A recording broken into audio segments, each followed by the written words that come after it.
આપણે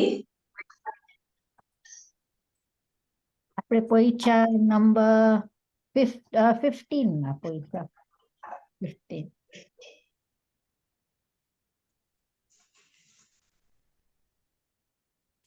16 ગાથા થઈ ગઈ ના 15 માં પરીક્ષા 15 15 गिरिवरेवा निसहाययानं हृयेव सेठे वलयायतानं तवमेसे जगभूयिपन्ने मुनीन मज्जे तमुदाहुपन्ने। એટલે ભગવાન મહાવીરના ગુણોનો આ સંસારમાં કયો દ્રષ્ટાંત થઈ શકે છે?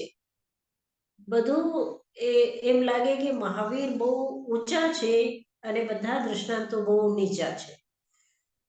તો હવે બીજું કઈ નહીં તો જે એ સમયના જે પર્વતો હતા, ઊંચા ઊંચા પર્વતો હતા, એ પર્વતોના નામ લે છે અને ભગવાન મહાવીરની તુલના કરે છે.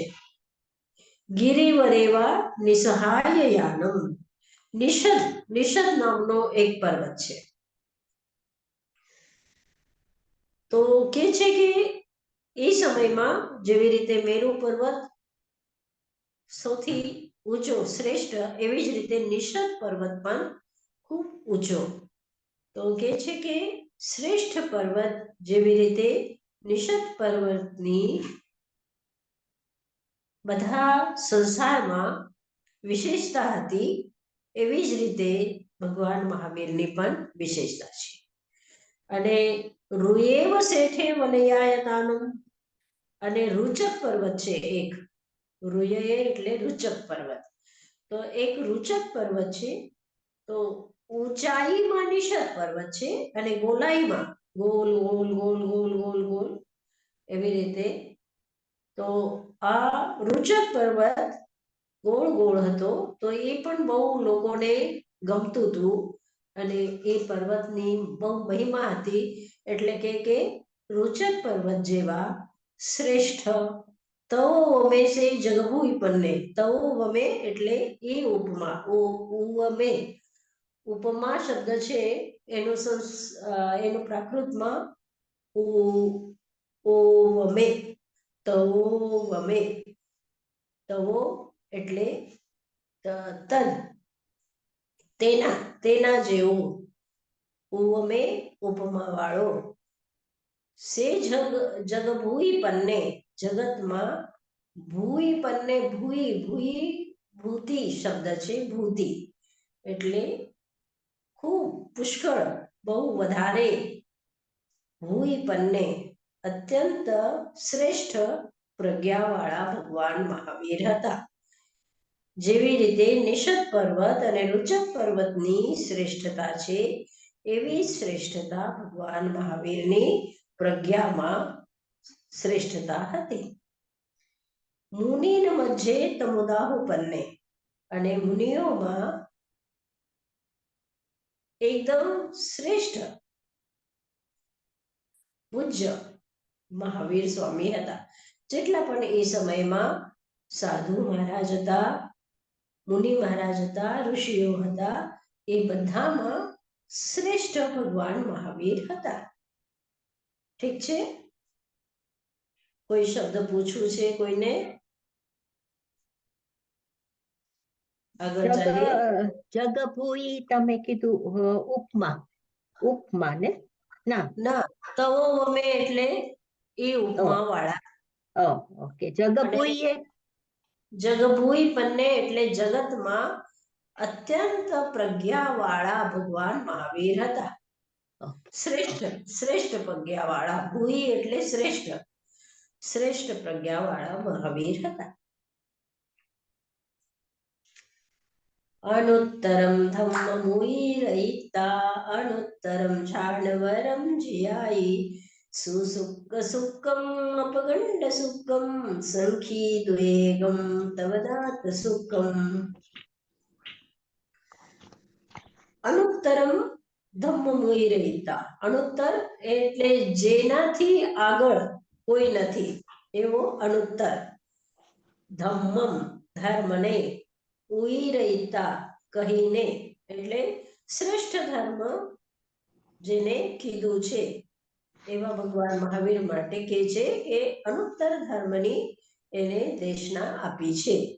અનુત્તરમ જાનવરમ જીયાઈ, અને શ્રેષ્ઠ ધ્યાનનું એને ધ્યાન કર્યું છે, શ્રેષ્ઠ ધ્યાન એને કર્યું છે, સુનિર્મલ ધ્યાન એને કર્યું છે.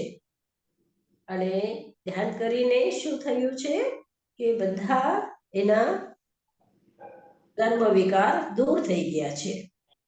સુસુક્ક સુક્કમ અપગંડ સુક્કમ, અને આ ધ્યાનના કારણથી એકદમ શુક્લ થઈ ગયા, શ્વેત થઈ ગયા, કોઈ કર્મમલ નથી રહ્યો. સુસુક્ક, સુક્ક નો મતલબ શુક્લ,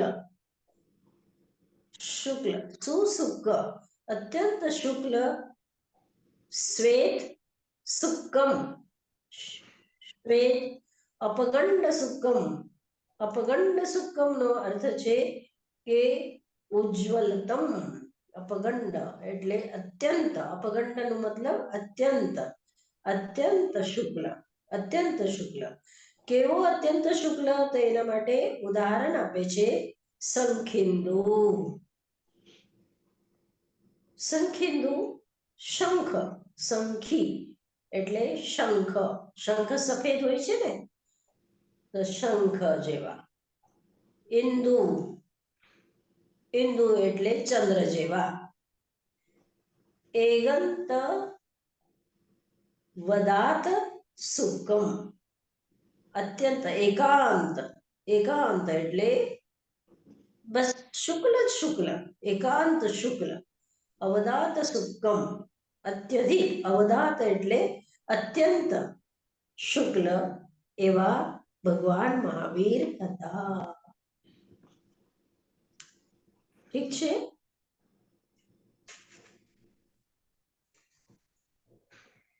સાધનાજી મહારાજ, આપણે જયારે કહીએ શુક્લ, તો આમ શુક્લ નો મતલબ શું થયો? સફેદ. હા, પણ સફેદ, આમ સફેદ પ્યોર, પ્યોર, પ્યોર, પવિત્ર, પવિત્ર. એટલે કોઈ કર્મમલ રહ્યો નથી. બધા જે કર્મમલ હતા, જે રજ હતી, એ બધી સાફ થઈ ગઈ અને અત્યંત પવિત્ર થઈ ગયા.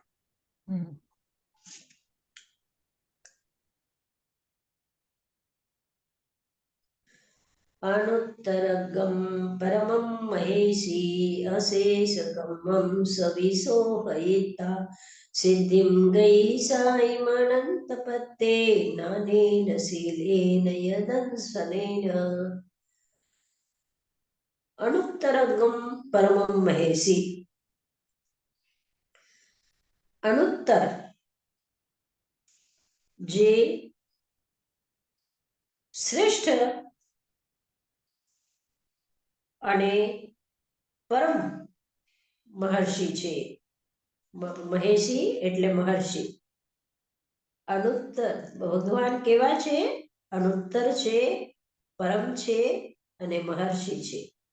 એને શું કર્યું છે?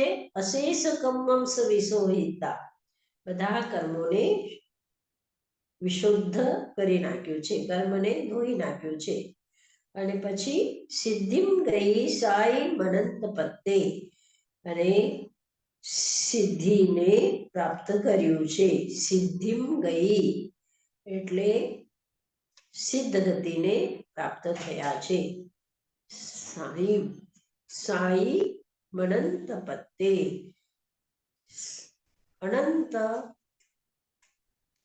સાદી એટલે સિદ્ધિ કેવી છે? સાદી છે અને અનંત છે.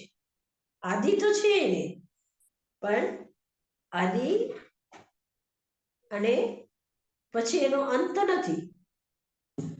સાઈ અનંત પત્તે, સિદ્ધિનું વિશેષણ છે કે સિદ્ધિ કેવી છે? સાદી છે અને અનંત છે. સાધનાજી મહારાજ, સિદ્ધિનો અર્થ શું થાય? સિદ્ધિનો અર્થ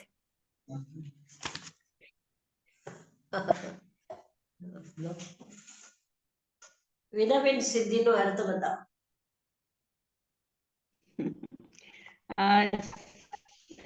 સિદ્ધિ એટલે achievement બી થાય ને સિદ્ધગતિ ના, સંભળાતું આપણે નથી. સિદ્ધગતિ your internet is મોક્ષ ગતિ breaking. કરીએ એ સિદ્ધગતિ. સિદ્ધિ મોક્ષ achieve. હા, રીટાબેન તમે બતાવો. Oh, એનો now? અવાજ નથી. હવે now it's better, but we couldn't hear what you said before. It was being cut. સિદ્ધગતિ ને સિદ્ધિ એટલે Yeah, moksha or achievement.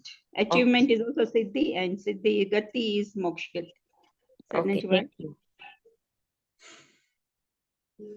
Ritaben તમે શું કહો છો સિદ્ધિનો અર્થ?